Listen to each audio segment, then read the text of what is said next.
The first thing you have to think of is with respect to the product and the idea, the business, is first, most importantly, how are you going to make money, right? So that's called a business model, and that has to be very clear. You also have to understand what the competitive landscape is, and is it new? Either way, the most important question, the next one is, what is the market opportunity? Meaning the size of the market. Once you're in it, like if you grow and succeed, that is what determines how much you could potentially be worth if you're doing well. And that is the first question that a lot of VC investors want to know. If it's not a big enough opportunity, they won't invest. They don't like small businesses. So that's the second question. Hello and welcome to the Success with Savita podcast, where we share hot tips on how to do life and business without losing your mind. I'm your host, Savita Nanjappa, entrepreneur, high-achieving 9-to-5er turned transformational success coach, helping you create a wildly successful business. Come hang out with me and other fabulous humans like you every week for stories and chats packed with a healthy dose of tips, resources, how-tos, and real talk. Side effects may include a happier and more confident you with each passing day. Hi, and welcome to the Success with Savita podcast. I am so grateful that you made the time to be here and with everything that's going on. So thank you so very much. I think you have been one of the people who've been gone out of their way. You said, I can do this night, I can do this time. I think even on the day you were traveling back, you were up for the interview. So I'm very grateful and honored to have you on my show. So welcome to the show, Sindhya. Thank you for having me, Savita. It's very nice of you. Yeah. So I want to get started straight away into your journey. Tell us, the audience, which is mostly women here, what your journey has been so far, and also why you started Skin Dossier. So after schooling, I had been working in the beauty industry, the big corporate institutions like L'Oreal, Limited Brands, which owns Victoria's Secret Beauty. Where else did I work? J&J, Johnson & Johnson. I don't know how familiar people are. And companies like that. And then I went to graduate school. It's a joint program with a school in FIT in New York, IFM in Paris, and Hong Kong Polytechnical Institute. And then when I came back after that experience, I joined a smaller company called Zirh, Zirh. Okay. And at the time, it was owned by a private equity fellow, and he ran it like a startup. And there were only 6 of us. So when I was hired, it was for a marketing role, but I became head of marketing and product. And I also started doing fragrance development, copywriting, all the things I wanted to, as long as I could show the CEO, where I was going with my thoughts and how, whatever project or, idea I had was going to make money, and he bought it. I ran with it. So that was very thrilling. Long story short, that company got acquired less than a year later by P&G. And after that experience, I was like bitten by the startup bug, and I've never been back to the corporate side. Only startups since then. Okay. So after that experience, I decided to try and launch a men's grooming brand with a couple of my former colleagues, and called Helix. Fundraising was really, really tough despite our success. We had lots of awards. All of us on the team had incredible experience. One co-founder was the former creative director from NARS, Shiseido. Wow. Another one was formerly, before working with me at Zirh, was head of digital at Estee Lauder, at Mac, and very, very strong team. But the fundraising was so hard, and it was very, very tough to even get meetings. And then when I was getting meetings, people were declining because they were saying, "Oh, I invested in Dollar Shave or Harry's or these other companies, all run by men with no domain expertise." So it was very, very frustrating. So then, around that time, a friend of mine, this guy named Pavan, who ran a startup community, had asked me and several others to be contributing writers for his blog for that community. And he wanted us to write articles on a, I think, weekly or monthly basis. And I was like, he's crazy. What am I going to write about? How I'm trying to get funding and not getting funding for my startup. No one wants to hear from me. So I didn't do anything for a few months. And then finally, I wrote an article titled VCs Think My Boob's in an Algorithm. And I wrote it because I was kind of mad. I didn't understand this nonsense that was getting funding. When I had gone home for the Christmas holidays, which is about 1 week to 2 weeks here in the US. My mom, my parents are both physicians. My brothers are I'm the only black sheep in the family, non-physician. And my mom said to me, you keep having all these meetings, Mole, but nothing is happening.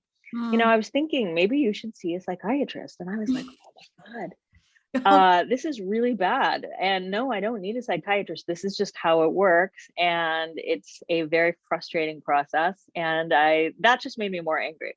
So I came back to New York. I was reading, the tech newspaper, TechCrunch and Crunchbase. And I read about this company called True & Co., which had gotten venture funding. And the girls launched a bra company with this long quiz to find the right bra. And it was the dumbest thing ever. The quiz had more questions than there's a dating site that was notorious for lots of questions that a lot of people didn't even do here. I forget the name of it. But anyway, like that. So many questions. I felt like I was taking the SAT again. And the bigger issue with this is the questions, there's no way to assess the right bra, the right fit, because you can't quantify things like softness and stretch of lace and like the cushioning, like all these things have wide variables in terms of quality and feel. Like it's very, very hard. So and then keep in mind there's no standardization of sizing across brands. Right? You can be one thing, shoes, jeans, bras, everything. That's just how it is. So I thought it was stupid, that part. And then more importantly, from a business perspective, everybody knows like these companies make more money. The margin is with the panties, not the bra, right? Because there's a lot more work involved, manufacturing work, materials, all the stuff for the bra. And then if you think about how a woman like uses these products, she might change her panties twice a day. If she's working out, she might always put them in the machine. Over time, they might, break down, but they're so cheap. Women are buying, if you look at the ratio, you probably have three times more panties than bras. Anyway, this company did not have any panties. And I thought that was just absurd, right? So from a business point of view, it just didn't make sense. Nothing about this company made sense. So it was struggling. Anyway, so that was the first article. Because of the title, it got a lot of attention and it went viral. And then this guy that I was dating, who was now my husband, had said, well, for your next article, you should shoot bigger and approach a publication with your next article. So I did that. I approached Business Insider and they published my next piece, which was called Dear VCs, I'm Breaking Up with Some of You. Again, around the same sort of topic about the absurdity of this whole process and how domain expertise is not valued and how hard it is. And how many of the things they are funding are just like crapshoots where people don't understand. The founders have a complete lack of founder market fit. There was a fashion company I mentioned in one of those articles that had gotten funding and then they missed the buying cycle. So because they missed the buying cycles, there's only two big ones, right? Fall, winter, spring, summer. They had to push back their launch about, I think, 6 months, which is pretty absurd. Anyone who's seen even, that movie, what is that movie? Any of these fashion movies would know. There's two seasons, two buying cycles. Sorry, that's a dog. So that was the second piece. Then I wrote another one. And then since then, I have been tweaking my writing to be more journalistic. It started off a little snarky and very funny too. I mean, it still had a lot of factual points, but then I realized in order to really to get more influential as a thought leader, I had to write like a thought leader. Mm. So even if you're writing an article about one company, you can't just write about one company, because then you look like you're just putting them on a pedestal. You have to cover the whole competitive landscape and mention what the opportunity is and who the other competitors are. Like, that's how you do it. Okay. Trends and things like that. So I refined my writing style. Around this time, after a few of these articles, I got an inbound message from an executive through LinkedIn, and I ignored the first one. I thought it was just some guy weirdo. Second one, I looked at his message again, and I looked at his profile, and he was an MIT fellow. So I thought, I don't know what he wants. He wanted to meet with me to talk about like beauty, skincare stuff. And long story short, he had a genomics startup, and he wanted me to explore the opportunity of me joining and then launching this skincare brand within it. So that sort of came only because of the writing. So I'm a big believer in, you might not know where life will take you, but if you put some energy out there about, what you're doing, what you like, what you understand, and you're sharing that knowledge, sometimes that will bring new opportunities. So that's exactly what happened. I got hired by this genomics company. Over time, they did not get funding, but then they told me, why don't you spin out this beauty division? And it was called SkinGenie at the time. Fundraise and, launch the app and all that. So that was an app, a software-based company, software as a service for retailers and big brands. And I launched the app within a few months. It was an AI-based sort of hyper-personalization using raw DNA data for skincare and hair care. So I entered a bunch of these beauty contests. CEW, which is Cosmetic Executive Women, J&J had one, Coty had another, won a lot of awards, prize money, a grant from J&J. And then I did an accelerator in Silicon Valley Beauty Tech Accelerator. Then sadly, I had a co-founder fell out with, there were two other co-founders who were scientists who didn't really understand we didn't agree on the business strategies. Okay. And then long story short, I was trying to figure out what to do. And all this time I, continued writing.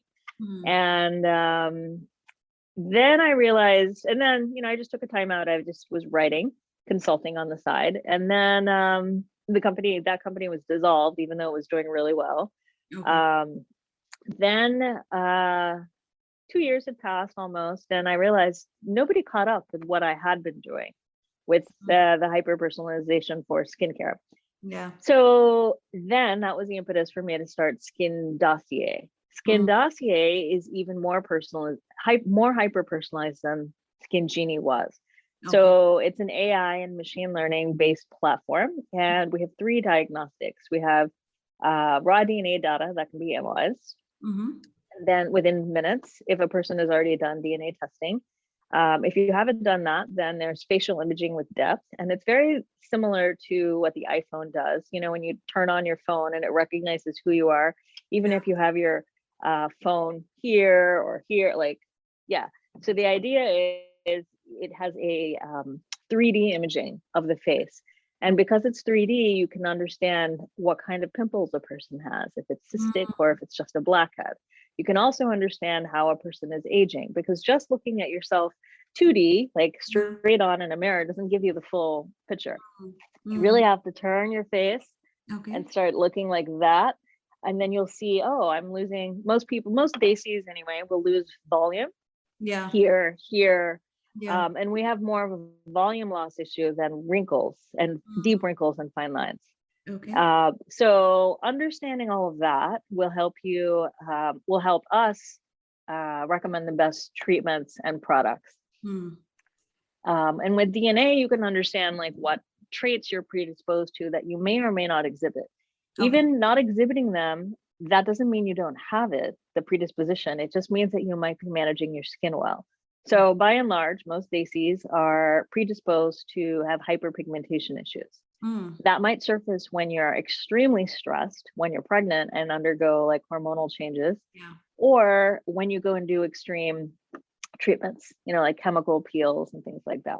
Okay. Or when you use aggressive products. So any of these things, but understanding that can help you manage how, the appearance of that trait. Okay. So that's why I'm doing it. Another reason why I was drawn to beauty tech is because it's really untapped. And it's an area that I think is fascinating because retail tech has changed, especially because of COVID. That desire has accelerated.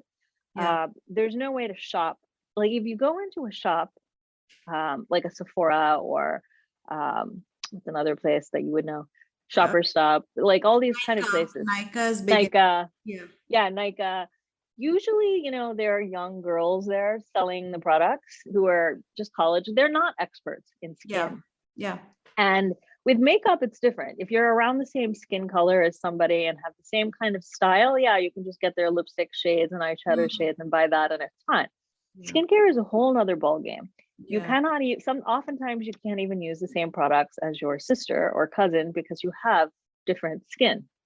So allergies or oiliness, things like that, right? So you really have to understand all of, what your special needs are, what you need to avoid, what is best for your skin type, and so on and so forth. So that's the need for hyper-personalization. And because we have more diagnostics, and then the last diagnostic I forgot to mention. So we have facial imaging with depth, we have DNA analysis, and then the last one is bio-rich data. The bio-rich data is really cool because we extract that from the cell phone. Most people these days are using the activity app for tracking, their fitness. And then they use the health app for fertility information, period tracking, allergies, medication, all of that stuff, right? So then instead of asking a long quiz, no one wants to deal with a quiz that's longer than, 12, 15 questions. Otherwise you get quiz fatigue and you stop using the app. So we will ask them questions, but it's stupid for me to waste a question on how often do you work out when I get a much better answer from the smartphone. That can tell me, oh, Savita works out 4 times a week and her heart rate on average is 160. That means you're probably sweating. You see what I'm saying? And the duration is 30 minutes and she is outside and the UV index is X and the pollution is X, and it's far more valuable information. Wow. So if you're sweating and then you're outside in polluted air, then you're probably clogging your pore. Like, we can help you manage the skin far better. So that's the beauty of that. Wow. So we use geolocation and by a lot of bio-rich data. Okay. So, I mean, this is like a humongous amount of work, and your achievements, like I didn't know that much on the writing.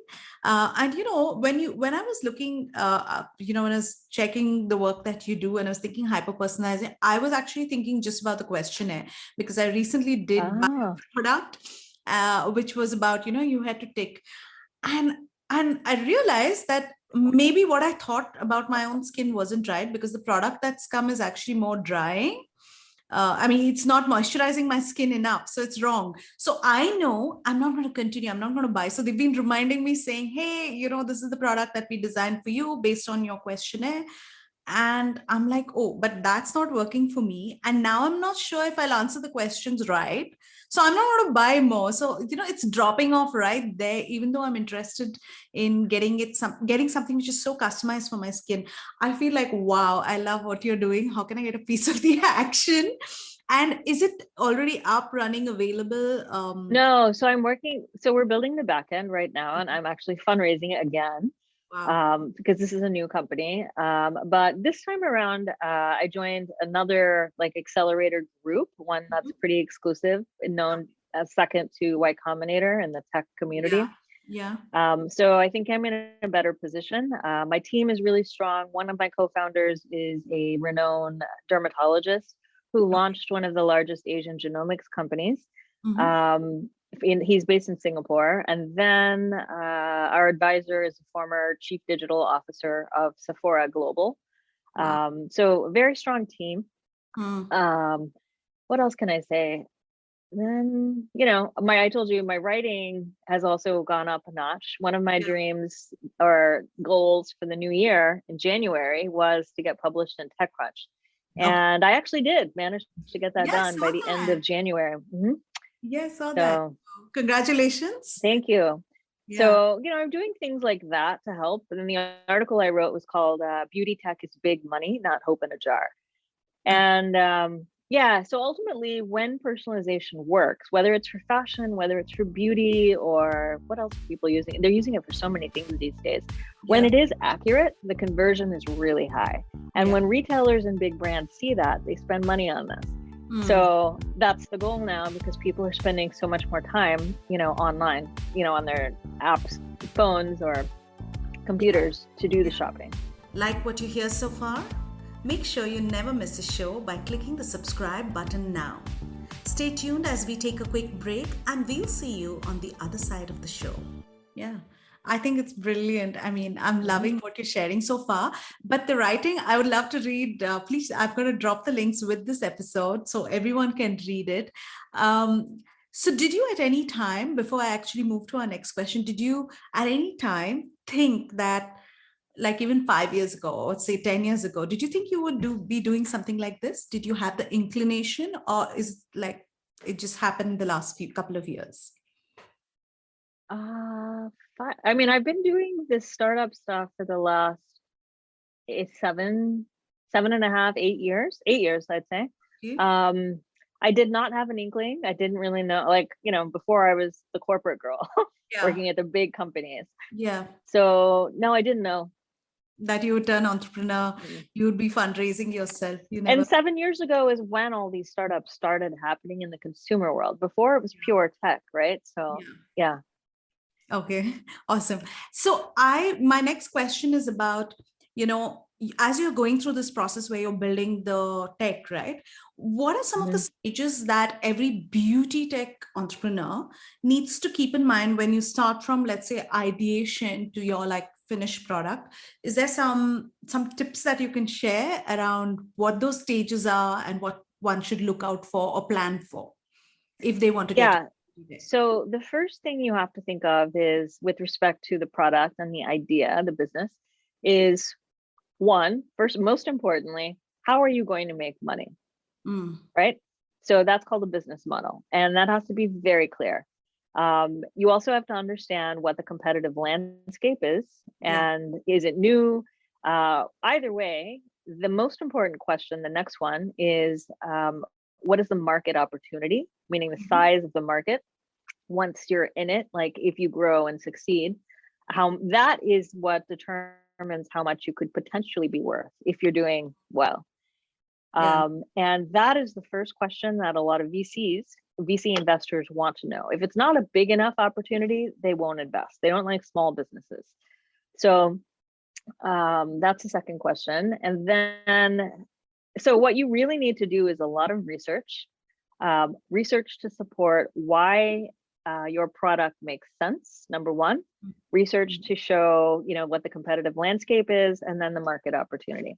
And the business model, it can evolve, but you need to show how you're thinking and how you're going to use funds, and why it's a real business. Yeah. Okay. Who your customers are, all of that. And, if you have domain expertise, I think that always helps, but you don't necessarily need it. What's most important is that you've done your homework and you know the space in and out. Yeah. Okay, great. Thank you for sharing that. I was actually going to ask you, how does your writing help with, the starting of the business? Does it help, or is it like two different, it's just two different things that you do? The writing helps me as a founder. So it's part of my personal brand. And as a founder, it gives me more influence. And I've positioned myself to be a thought leader, to get published. So I'm actually a regular contributor to a publication called BeautyMatter. BeautyMatter is a global publication that, just focuses on all things beauty, consumer, fashion, even wellness, all that stuff. And I regularly write on the topic of beauty tech and DTC and fundraising and stuff like that. Yeah. So in doing so, I have made a lot of relationships with, bankers and not so much early stage investors, but later stage investors who've made introductions for me. So yeah, I think it's a powerful tool. It's another example would be like Shalini. She's very different from me, Shalini Videra, whom you had on a previous show. Yeah. She's an influencer, right? Before she was an influencer, she was a global makeup artist in Hollywood. Yeah. So that's leveraging a different strength. Influencer means she has a community building, strength. Yeah. I have more of a thought leadership strength, and in a different kind of community. Yeah. So you have to leverage what your strength is. And I see two different varieties, or actually three different varieties of founders. So you'll see the influencer, and these are the people who generally tend to get funding because they have some kind of clout. So the influencers, the thought leaders, then the people who have very pedigreed sort of Silicon Valley resumes that used to work at Tesla or Google. Google, like, people think is the world. Ex-Googlers get funding so easily. Yeah. Wow. Okay. Good to know. So, I mean, having this conversation, actually, I think my next question probably will touch upon this a bit. What I want to know is, what's one topic that's concerning the problems women face that isn't spoken about good one. much? I know there's many. If you would like to narrow it down to the investing, fundraising phase, or I mean, whatever your take is, what do you think is the problems that we don't speak about enough? I mean, I have been speaking about it lately. So other than the tech, well, this is a big problem in the tech community in the US, and I think it's a global problem actually, because historically tech is very male dominated. And in addition to that, in the US, it's also very white. Indian men are overrepresented as engineers and to some degree as founders, but not Indian women, right? And there is a complete lack of diversity. So that is something that I have been very outspoken on. And I have been writing articles on that topic of diversity, and hosting, Clubhouse events with the editor of Crunchbase and VC investors and people like that from the community. But I think it is a big problem because it's so male dominated. A lot of men have been dismissive about massive opportunities, like pregnancy focused startups or menopause, skincare brands because your hormones change. What else? Childcare, like all these things that tend to be female focused. They just completely dismiss. I had one investor tell me, "Oh, I don't know beauty." They don't even look at the opportunity, which is ridiculous because what I'm doing is an AI. It's more AI than anything. But yours is very tech, and it's very and the beauty industry is massive. How can you just say I don't know beauty? But that's what happens. So I think that is a big problem. Getting the respect and consideration is hard when it's a male dominated arena.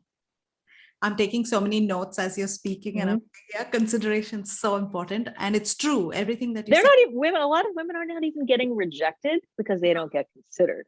In order to get rejected, you need to be considered, right? And if you're not considered, and there's not much to speak about the rejection at all, because if you're rejected, you can work on it. And you can find a way to come back and do a better job of whatever it is that you're presenting or getting invested for. But yeah, like you said, consideration is so important. I'm loving this conversation so far, and actually I'm learning so much about you as we speak. So my next question is, what's one business goal you'd like to achieve at the end of 2021? End of 2021. I'd like to have my app launched, fundraising done, obviously, app launched, and I'd say more writing done, I have been doing more work on diversity, inclusion, and equity. So continue with that. That's my goal. Okay. What does a day in your life look like? Day in my life. I wake up, walk the dog that you heard in the morning. Yeah. Make breakfast, have breakfast with my husband.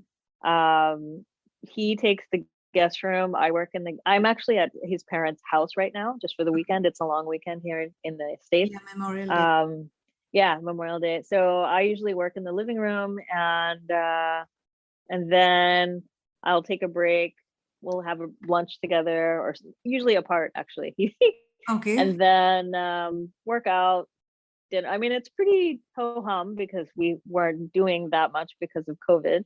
Yeah. Now I'm beginning to become more social. Actually, starting next week, I believe, I start the new accelerator, which is a 3-month intensive thing in New York. Okay. Or 3-week intensive program in New York. So you're Other than that, what else do? I do a lot of reading. I think that's critical when you're doing startup, like tech-based stuff, to learn. I'm doing a manifestation class on the side for like personal growth. Yeah. Also learning tarot cards, again, for personal growth. Nice. And then just reading. I do a lot of audiobooks when I'm like cleaning dishes, washing dishes and things like that. Okay. That's my new thing.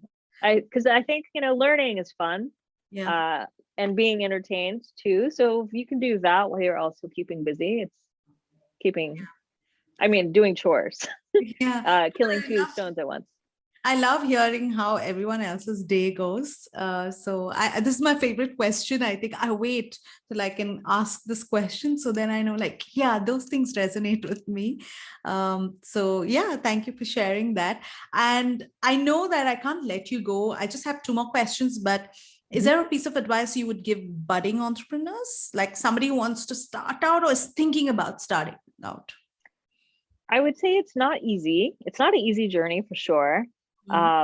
Working at a company is a lot easier, but also the reward is not as great because you're building everything, as an entrepreneur. I would say, read, learn your industry. You have to, because you might not have a big team. You might not even have co-founders initially. So the onus is on you to constantly motivate yourself. So one thing I do is I also look for inspiration all the time. So I read a lot of books of inspiring founders. So one that I read recently is Jamie Lee Curna's book, Believe It. It is a fabulous book. Okay. She is a beauty founder entrepreneur. Her company is called It Cosmetics. It was acquired by L'Oreal for almost $1 billion. And her story was not easy. It was a lot of struggle. She was a Columbia MBA. In meetings, people had told her, oh, this looks interesting, but you're fat. So I don't know how that's going to work. Yeah. Offensive things like that. She sold her products on QVC, which is a TV. You know it? I don't know if you have it there. And one large corporation was on air around the same time, and they copied her brand new product. So she had to deal with a lot of adversity, but she made it. And the book, she talks about so much of the journey that if you're curious about what it's like as a budding founder, I highly recommend that book. Sure. Okay. And I have just 2 more. So you have such beautiful skin. Obviously, being in the space that you are, but are there any quick tips that Thank you? Your skin is really nice. Oh, I have great lighting. Yours. I have great lighting for sure. But tell me about your, is there a tip that you could share or beauty routine that you'd like to, or must do from your deep experience in the beauty industry? I don't spend a lot of money. I have good products, but I don't spend exorbitant amounts of money on the products. If you're going to spend money, spend it on the eye cream and the serums. Serums are what really penetrates the skin. And then on the weekend, I really like to, indulge in some self-care on Sundays. You didn't ask me about weekend, but Yeah, Sundays I usually I put a mask on after I exfoliate my skin. And then I put, after I take the mask, a nice, rich, creamy face mask. yeah. Then after that, I put a serum and then a cream, and yeah, it's nice. Yeah, nice. Okay. Do you want to share more about your weekend routine? Weekend routine, I like to work out. I cook. I usually cook more elaborate things on the weekend. I go to Central Park with my husband and my dog, meet with friends. Yeah, that's usually the weekend. Lovely. Movies, Netflix. Yeah, lovely.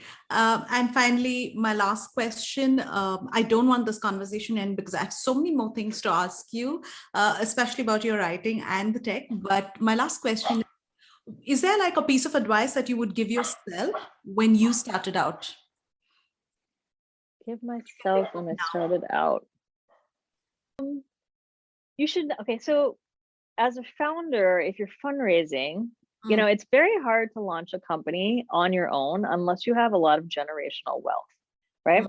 The people I know who've started companies without fundraising are still starting with, like $500,000, $500,000, $750,000 from either, generation, like money from their parents or something like that. Not many women I know who Yeah. weren't bankers. Unless you were a banker, it's really hard to have that kind of money stashed away. Okay. So having said that, more often than not, most founders do need to fundraise. And you also have to understand, in addition to your business and that industry, assuming it's beauty, beauty tech, whatever it is, Ayurveda, whatever it is, you have to understand that in and out. You also need to learn the dynamics of the tech investing world. Okay. So one good book for that is, there's several books. There are accelerators for that. That's actually my advice. I would have joined an accelerator first, way back then. Yeah. Not any accelerator. There are a lot of nonsense ones. You have to aim for the best ones. 500 Startups is a good one. They're in India. Y Combinator is now virtual. But that's like considered #1 in the world. OnDeck, I don't know if they're in India yet. That's one that I'm doing, but they have programs abroad as well.